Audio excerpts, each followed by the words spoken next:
30 మంది ఎమ్మెల్యేలు రాబోయే తమిళనాడు అసెంబ్లీలో మన కమ్మవారు ఉండాలి. ఈ యొక్క కేజీఎఫ్ అనేది ఏ రాజకీయ పార్టీకి అనుకూలం కాదు, ఏ రాజకీయ పార్టీకి ఒత్తాసు పలకదు. ఈ యొక్క అన్ని రాజకీయ పార్టీల్లో అన్నిట్లో మన వాళ్ళు ఉండాలి, అన్నిట్లో ముందుండాలనేది ఈ కేజీఎఫ్ యొక్క సంకల్పం, కేజీఎఫ్ యొక్క లక్ష్యం.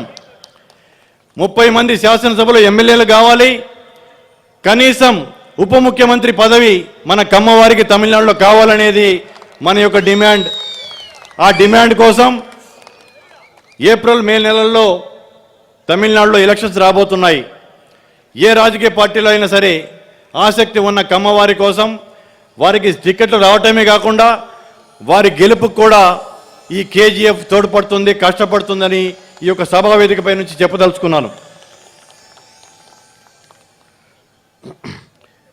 నేను 2 సంవత్సరాల క్రితం ప్రపంచ కమ్మ సదస్సు ఏర్పాటు చేసినప్పుడు ఒక పత్రికా విలేకరుల సమావేశం ఏర్పాటు చేసుకోవడం జరిగింది.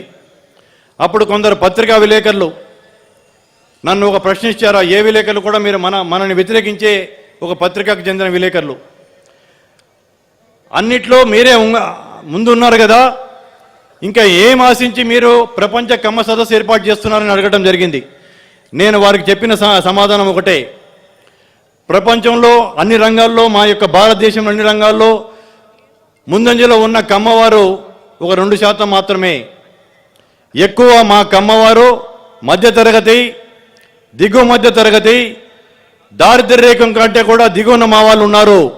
వారికి జీవితనిచ్చి వారిని సమాజంలో ఉన్నత స్థానంలోకి నిలపడానికి ఈ యొక్క కేజీఎఫ్ పనిచేస్తుందని ఆ రోజు చెప్పడం జరిగింది. ఇప్పుడు పెద్దలు బిఆర్ నాయుడు గారు చెప్పడం జరిగింది, సేవా కార్యక్రమాలు కూడా చేయాలి, కమ్మ గ్లోబల్ ట్రస్ట్ కూడా ఏర్పాటు చేయాలని చెప్పేసి. తప్పకుండా నాయుడు గారు, మీ యొక్క సూచన మేరకు మాకు ఇంకా వయసు ఉంది, ఇంకా పనిచేసే సత్తా ఉంది, మంచి చాలా అనుభవజ్ఞులు సమర్థులైన కేజీఎఫ్ టీం ఉంది కాబట్టి తప్పకుండా మీరు చెప్పిన దాని మీద కేజీఎఫ్ పనిచేస్తుంది. మనల్ని మనం పోల్చుకోవాలంటే ప్రపంచంలో మనకి పోటీ దాగలిగిన జాతి కానీ ఆ వర్గం కానీ ఉంటే ఒక జ్యూస్ మాత్రమే.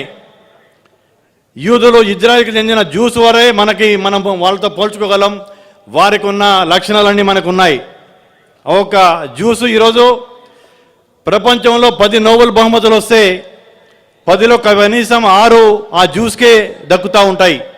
అలాగే మనం సంఘటితమైతే ఈరోజు ఇక్కడికి వచ్చిన వారికంటే కూడా తమిళనాడులో మనకు సౌత్లో చాలామంది కమ్మవారు ఉన్నారు.